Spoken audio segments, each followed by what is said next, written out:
Bismillahirrahmanirrahim. Assalamu alaikum and welcome to Newsroom. I'm your host Khalid. But today is the 3rd of October 2024 and these are the stories that we will be highlighting during the course of the show.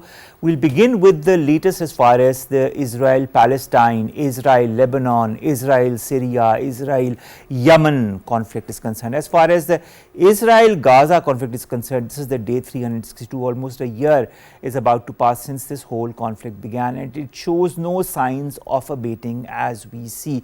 Despite the fact that Joe Biden has time and again talked about this ceasefire agreement, but we see no implementation of that ceasefire agreement, specifically because of the non-compliance from the Israeli side. Then to top all of it is what is happening due to the ground invasion of Lebanon by the Israeli forces, and of course the Hezbollah side is also retaliating and there are bombs that are flowing into the Israeli territory as well. And to cover all of it, there is a lot of diplomatic development as well, whether it be a G7 summit that has been called by the Italians where this whole escalation was discussed, whether it be the United Nations Security Council, the meeting that was also specifically called for this escalation of tension. Will they give, impetus to whatever is happening and bring forth some kind of a solution is something that we will discuss in our first segment. Our second story is also about the United Nations and its effectiveness as an institution. We all know the different conflicts that the United Nations has been handling since it was brought into existence in the 1940s. Since then, although many of its resolutions have been implemented, a lot of those resolutions still have to be implemented. Do we need a reform system as far as the United Nations is concerned? That will more be discussed in our second story. Then we are going to talk about Zimbabwe, that is going to cull 200 elephants amid food shortages. Now, Zimbabwe is not the only country. Namibia is also doing that, but this is all, there are other reasons because of that. There's a lot of hue and cry that is also emanating because of that. Nevertheless, this is something that these two nations are moving forward with. Finally, Johannes Vermeer's Girl with a Pearl Earring, that was also made into a film some time back, is one of the world's most popular paintings. Why? It is because of the gaze, it is because of the eyes, it is because of the lips, and this is something that has also brought a lot of interest towards the scientific community or the scientists across the world as to why so many people are interested in watching this painting, and now they have found a scientific explanation of all of that. We are going to discuss that in our last story. Let's begin with our first, and that concerns the Gaza situation as far as Israel-Palestine conflict is concerned. Today is day 362. We've been joined by two guests, one in the studios and one online. In the studios, we've been joined by Agha, Iqrar, Haroon Saab, who joins us after a very, very long hiatus in the studios. Thank you very much, Agha Saab, to have joined us. And we'll also be joined by another guest in the studios, online rather. He's none other than our dear friend Afzal Reza, from who's the bureau chief of IRNA, that is the Iranian news agency. Afzal, thank you very much to have joined us as well. Let's begin with you, Agha Saab. Iran, Israel, Iran, Lebanon. Israel has vowed to retaliate against Iran following the barrage of around 200 missiles, some say 180, some say 200 missiles that were of course bombarded towards Israel. Iran says it is as a retaliation of what Israel has been doing, whether it be Ismail Hania, whether it be Nasrallah, whether it be whatever Israel has been perpetrating towards Iran. There is also a lot of tension between Hezbollah and Israel as we speak, as far as the skirmishes go. Israel is also leaving no stone unturned, whether it comes to brutalities, whether it comes to the ground invasion or the air invasion that has been going on as well.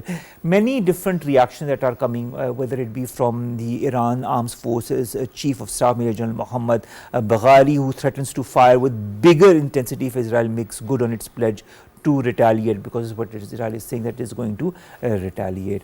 Under all of this tension, under all of this escalation of violence, after dealing the Iran-backed Hezbollah serious blow in Lebanon by assassinating the leader last week, and after subduing Hamas in the Gaza Strip, do you see Netanyahu is going to see this as a unique opportunity to go big, or has he already gone big? Because this is a huge question that is on the minds and on the lips of many an analyst across the world.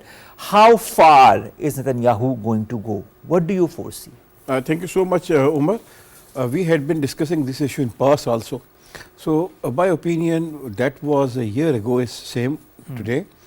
He won't stop because the day it was started, he had a mind for a greater Israel concept. And this is a more religious concept.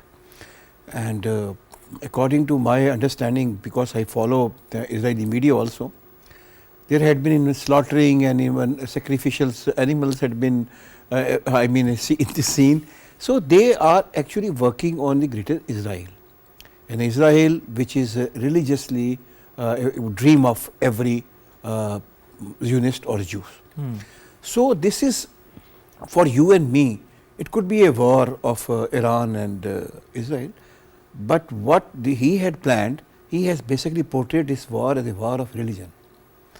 So, I have a very strong understanding with the world that the world is divided into two groups, rather four: NATO and non-NATO, Muslims and non-Muslims. So, Muslims are standing alone now because this war has already been converted to religious war from the very first day. So, Israel is already bigger in this war, and it would be more bigger with the passage of time because they have a very Israel is not fighting over there actually. Let me be honest. It's America and the whole NATO, all power, the all Western world, the whole Europe and the North America. So this is what the reality is. We can deny it, but the reality is this. All right. Coming to you, Afzal, when it comes to Lebanon, before I even move towards other angles of all this conflict, Lebanon's health ministry says 46 people have been killed, 85 have been injured in the last 24 hours. Around 2,000 people have been killed since this conflict began a year back in Lebanon. I'm not talking of Gaza at all, which is far more than the 1,200 that were killed in the 2006 war, that lasted for 33 days. As Agha Iqrar Haroon Saab points out, is this a war of politics? Is it a war of religion, or is there much more to it than meets the eye? What's your opinion? Bismillah ar-Rahman ar-Rahim. Omar Khalid, thank you so much for having me in your wonderful show. My respect and salam to your honorable guest as well. See, Iran, from the starting the war on Gaza by the aggression with the Israelis and their intention to boost the level of the war, the one-sided war from Gaza to Rafah, West Bank, and right now in Beirut, Lebanon. It is with the one agenda that to countering the narrative of the Islamic territory, Islamic nation against the occupier regime. I'm just unfortunate, very disappointed around the situation from some of the countries. If Israel would not dare to commit any genocide, any aggression against any other country in the region, if Muslims were united.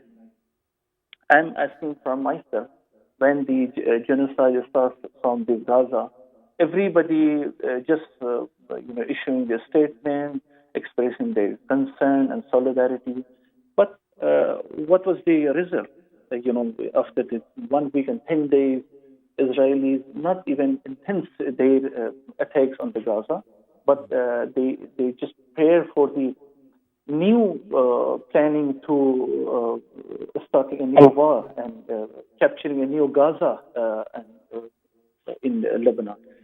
Regarding the response, after that, the unfortunate assassination of Ismail Haniyeh in Tehran, the newly government led by the President Pezeshkian have shown a strategic restraint and give some time to the international community, including the backers of Israel, to go ahead and control the regime and trying to get a permanent ceasefire so that Iran may maybe can go stop its approach to response to Israel. But unfortunately, you and me and everybody in the region saw already that the backers of the Israel not even done any single step towards to stop the genocide, but supplying more and more weaponry to Israel, and the result on the screen right now.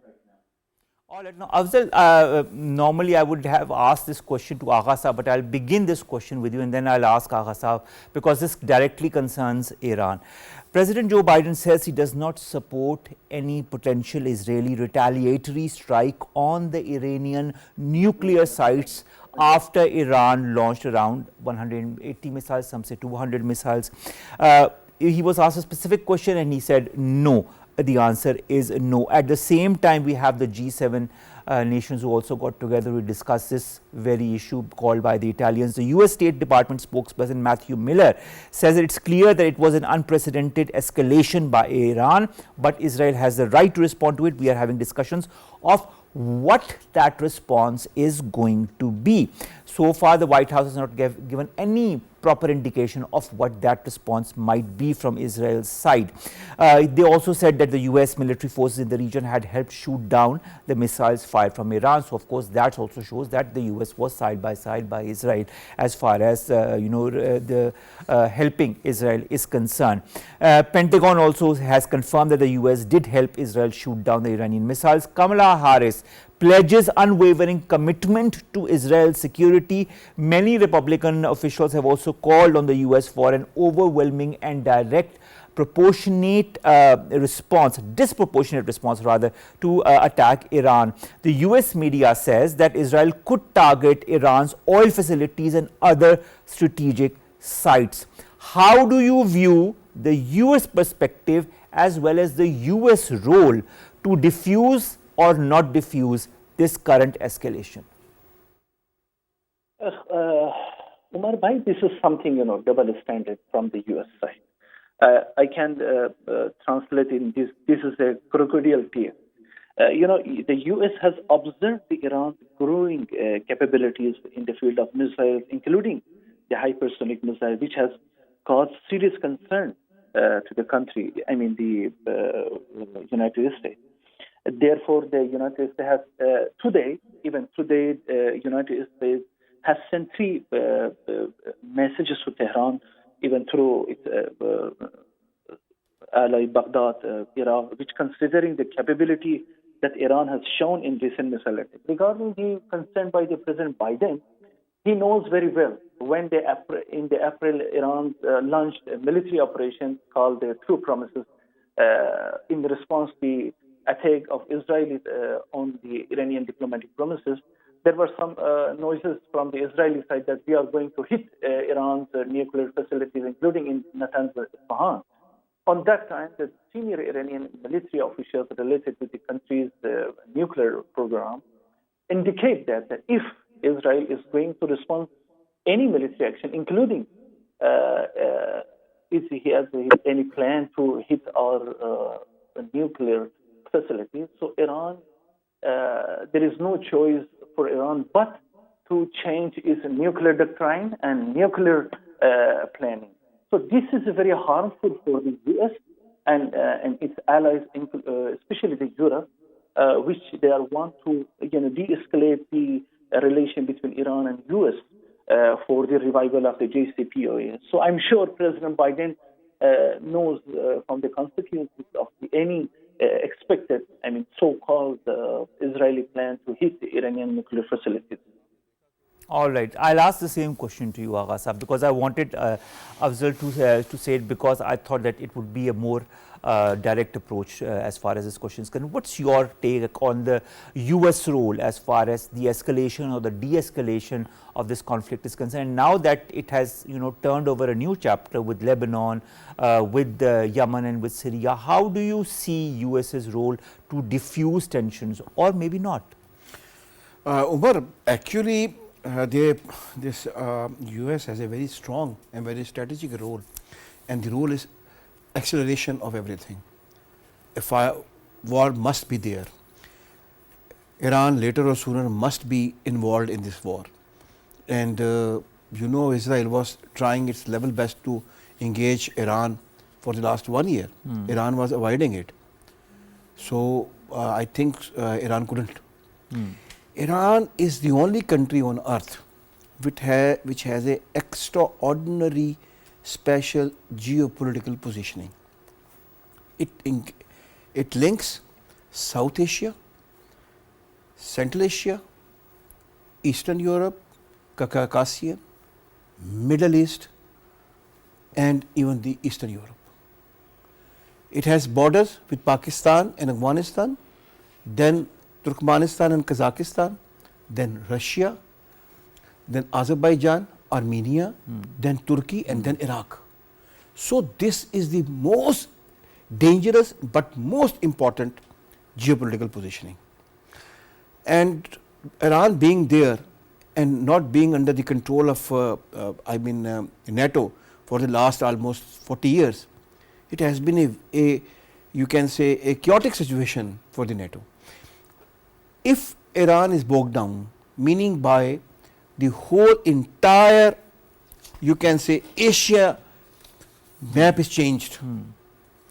What they will do, according to my understanding, they won't come foot soldiers like they did in Afghanistan, and they had an bad experience. They would continue for airstrikes, and then of course through the NGOs and through other things they will ignite change within Iran.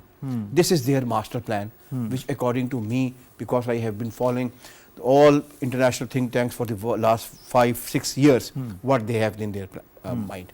So this is what, or who is behind that? No, the question was the United States. Of course, United States doesn't want de-acceleration. It wants to accelerate it. War must be there in this region. That is what it is successful. Iran couldn't avoid to directly involved in the you can say Iran-Israel contra. All right. Last question to you, Afzal, and that concerns many things. I'd begin with the G7 meeting that was recently held, and of course a lot of concern that was shown at the escalation of this conflict. Then we've got the Jordanian government that says it is not going to allow the country to become a battleground, and it will protect the Jordan and Jordanians, and this is their first responsibility. The Israeli foreign minister is said he is barring the United Nations Secretary General Antonio Guterres from entering his country for his failure to unequivocally condemn Iran's missile barrage on Israel. The head of Hezbollah's media office, Mohammad Afif, says the group has enough fighters, weapons and ammunition to push back Israel. The Kremlin says the situation in the Middle East is developing in an alarming direction and has called for all sides to exercise restraint. China has also said the same. They want restraint. When you look at these statements, which kind of impact do you feel this statement is going to have? And I'm just going to look another thing with these statements is what do you feel that Israel is undermining the power of Hezbollah to react once they continue with their ground invasion? I'd like your answer to these two questions. Omar, I am not surprised from the position, the stance by the so-called G7.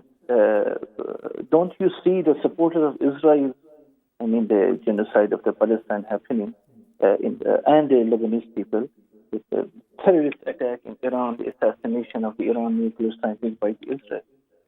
Even G7 is concerned about the response by Iran day before yesterday. I'm not calling it this is an attack. It was a response by Iran for its legitimate right. So I don't think the G7, except the US, the other members of the group, wants to more escalation between Iran and Israel. Yes, it might be for supporting Israel and helping strategically to the country, that showing that you are not alone, we are with you, and continue the supporting. But I don't think this will affect on any readiness by Iran and their capabilities to respond to any action or misaction by the Israelis. As far as the Lebanese and the resistance group Hezbollah is concerned, Netanyahu's intention, it is very clear. He's already facing a lot of internal conflict within its cabinet, within the politicians. All right, of course, Afzal Saab, I understand what you're trying to say. We're a bit short of time for this segment, but thank you very much to have joined us. Afzal Reza, Bureau Chief of IRNA, as well as in the studios, our dear friend Agha, Iqrar, Haroon to have joined us as well. And we'll see more of you in the coming days, I hope. That's it for this segment. We'll be back after a short break with our second story of the day. Stay tuned.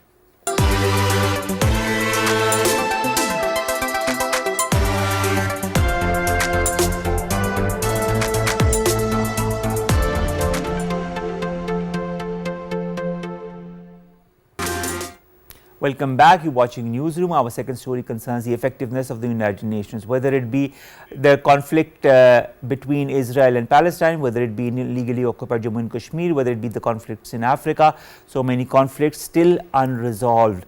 What are the basic questions that one needs to ask the United Nations as far as its effectiveness and its reform process is concerned? We've been joined by somebody who couldn't be more apt to discuss this very issue. She is none other than Dr. Maleeha Lodhi, former ambassador to the United Nations. Dr. Maleeha, thank you very much to have joined us, and it's so good to see you finally, visually in our show. First of all, let's begin with this whole United Nations capacity to bring a ceasefire in the Israel-Hamas conflict, or whether it be in the illegally occupied Jammu and Kashmir issue. A lot of people are pointing fingers as to the United Nations effectiveness in conflict resolution is concerned. What's your take as far as this effectiveness is concerned? Well, as you know, the UN Security Council consists of 15 members, 5 of whom are permanent members, and they have the power of the veto. So the UN's effectiveness, if you want, or UN Security Council's effectiveness, which is the primary body responsible for the maintenance of international peace and security. It's not the UN as a whole, but it is the UN Security Council, which is the premier global body that is, as I said, responsible for peace and security, and of course ensuring that where conflicts do break out, that there are ceasefires and those conflicts are brought to an end. Now, if the Security Council's permanent 5 members cannot agree and they have a veto, and one or the other permanent 5 member exercises the veto, as we have seen over the past year when the US vetoed several resolutions calling for a ceasefire in Gaza, then there is little that the Council can do. Then it is paralyzed. And paralysis means inaction. Inaction means that whatever conflict is going on will continue. And then, of course, as you also suggested in your question, the public perception across the world of the UN Security Council will be one of a body that is not fit for purpose, that is unable to perform its core function. And of course, disappointment follows then. Dr. Maleeha, this is where I'd like to understand something. If the United Nations Security Council wields all the power, what is the effectiveness of the United Nations General Assembly? Well, the Charter gives different responsibilities to the General Assembly and different responsibilities to the Security Council. The General Assembly does not have the kind of power that the Security Council has according to the UN Charter, which is the constitution of the United Nations, if you like. So therefore, the General Assembly, which consists of all 193 plus members, member states, does discuss a whole host of issues, adopts resolutions, but those resolutions are non-binding. They have moral and political value and influence, but they're not legally binding. But the Council and its resolutions are all supposed to be binding and have to be complied with. I mean, that is the structure that was set up when the United Nations was founded in the late 1940s or the mid 1940s. by the victors of the Second World War. So the structure reflects who the victors were of the Second World War at that time. That structure has not changed. It remains the same. And you could argue that that structure makes the Security Council dysfunctional. It's dysfunctional because if it can't meet its core objective, its core function, and its core responsibility, then naturally it becomes an ineffective institution of global governance. Dr. Maleeha, what are the impediments as far as, bringing a change in this whole structural process as far as the United Nations is concerned? You yourself said, that it reflected the desires of those who wielded power in the United Nations. But times have changed, so have conflicts, and so have the geopolitics and geostrategic developments in the world. Why hasn't the United Nations been able to adapt to that? What are the impediments that stop the United Nations from moving forward in the right direction? First of all, we have to be clear that we're not talking about the United Nations as a whole, because the United Nations performs many functions. We're talking about the peace and security role of the United Nations, which is in the UN Security Council. Now, I think there's no country in the world which does not want things to change. Because it is agreed generally that the world is very different, as you rightly pointed out.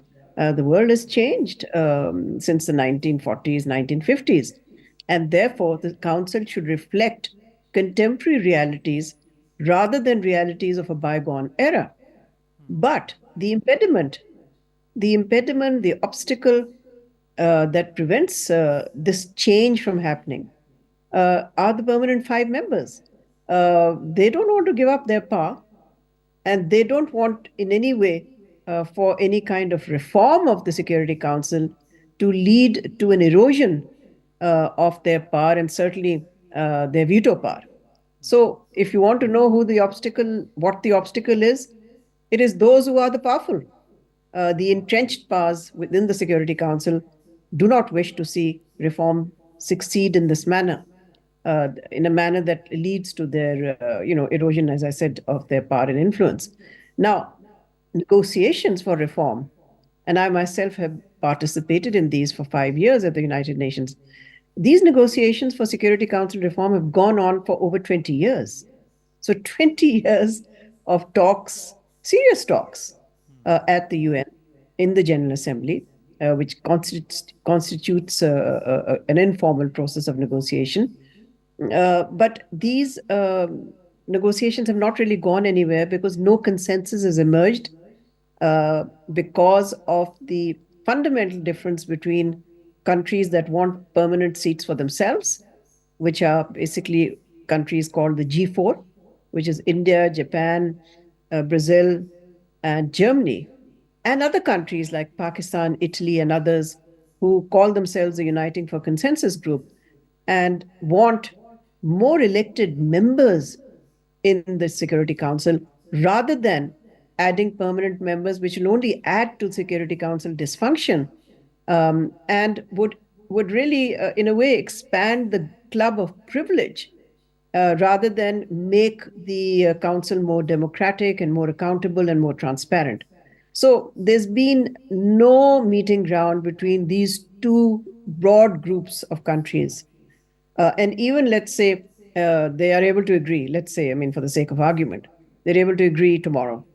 Then the process of reform is a very complicated one. It has to be adopted because it's like you're in a way, you're doing a constitutional amendment. And you're amending the charter, which is like a constitutional amendment in a country. For that, 2/3 majority will be needed in the General Assembly. And then after that, the Security Council, all members will have to approve, particularly the P5. And if one P5 member says no, that's it, no reform. So that means, Dr. Maleeha, that we will be going in this vicious circle on and on until and unless there is some kind of process that makes all the P5 members agree to some kind of a reform process, and which means also, in other words, that things are going to move the way they are moving, and conflicts like what we are seeing in the Middle East or in the occupied Kashmir will continue to be as they are, and there will be no tangible solution. Do you agree? Yes, you're right. I think, and the Security Council will continue to be afflicted by failure. Failure to act to stop wars, failure to act to prevent wars, failure to act to prevent genocide, failure to implement its own resolutions, like the one you just mentioned on occupied Kashmir. Yes, absolutely. But I don't really see the structure of the unequal power structure that is reflected in the Security Council changing because, as I said before, the permanent five have no interest in sharing power or giving up power. I mean, those who have power never want to give it up. that's an immutable principle that we see in countries as well as at the international level. So then, where does this leave the United Nations? You know, the world looks upon the United Nations for peace, for peace building, for conflict resolution. What will happen? Will they have to now move towards smaller organizations, alternate parallel mechanisms in order to find a solution to their issues? I'm not sure whether smaller groupings can bring about, for example, a ceasefire, because the legitimacy, the legality that the Security Council lends to its decisions or its resolutions, you can't get through. For example, the G7, let's take the G7, the group of seven, which are the most powerful, rich countries in the world, including the United States. If they come up with something, that can't be implemented in the sense that it'll have no legal force. It'll have political force. So you're right in pointing to countries wanting smaller groups to sort of cooperate on other issues. Yes, that is happening. I mean, you can see that in terms of G7, G20, BRICS, and so on. I mean, there are so many examples. Shanghai Cooperation Organization, for one. Yeah, but they can't, SCO can't bring about peace in Gaza. The G7 cannot prevent the war between Lebanon and Israel. I mean, Israel has invaded Lebanon. But who can do that? The Security Council. They have the legal means to do that. But the disagreements amongst the big powers is what prevents them from playing their role. And that, unfortunately, is not likely to change. Until the big powers can agree, we will not get an end to the kind of conflicts and bloodshed we are seeing in the world today. I mean, it's very sad. It's a very sad conclusion, but that seems to be the way it's playing itself out. But Dr. Maleeha, let's come to resolutions. Over the past year, the Security Council has adopted 4 resolutions on the war between Israel and Hamas in Gaza, most recently in June, when it did back a ceasefire proposal that was outlined by this 3-phase ceasefire proposal by the US President Joe Biden. Then what is the efficacy of resolutions that are passed by the United Nations Security Council, and then if they are not efficient enough in their implementation, what needs to be done to make them effective and implementable? It's not a question of efficiency. It's a question of power politics. Because what makes the world go around is not law or morality or Security Council resolutions.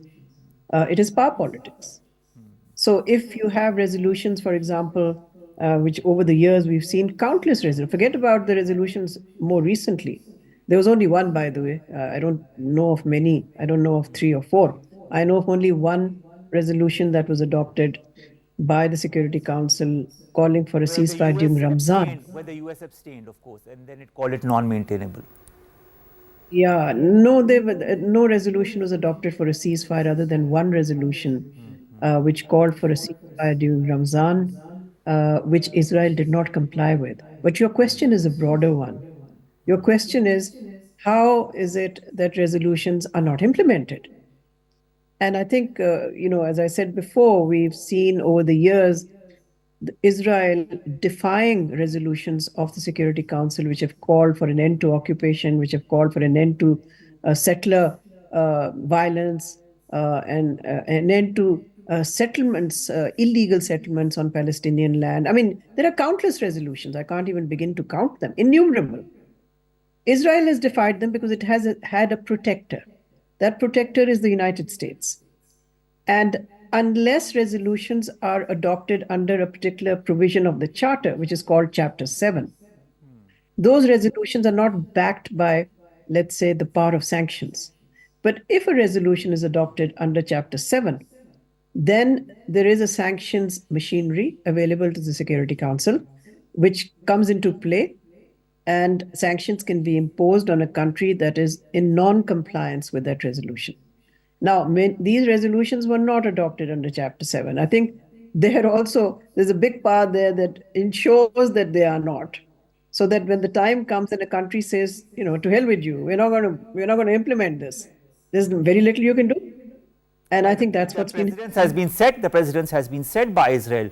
You have seen how they've even not only, not complied with the resolutions, but they have also openly called on the Secretary General of the United Nations. Can you imagine an ambassador of Israel calling out the Secretary General of the United Nations in derogatory terms? I mean, I would never have seen that in the past, but when we see the audacity of members of the United Nations calling out on the head, I mean, the Secretary General is more or less, heading that United Nations. What then of the future? If today it's Israel, tomorrow it can be X, Y, or Z country that can follow suit and say, Israel put up the precedents. If you didn't do anything for this country, then we can also do the same. What then of lawlessness? What then of the, the world, some kind of order in the world? I think you're right in theory. You're absolutely right. It does create a dangerous precedent. But Israel has been creating this precedent for a long time. Thank you very much. We're a bit short of time. Thank you very much. We'll see you inshallah tomorrow with News Stories and segments. Allah Hafiz.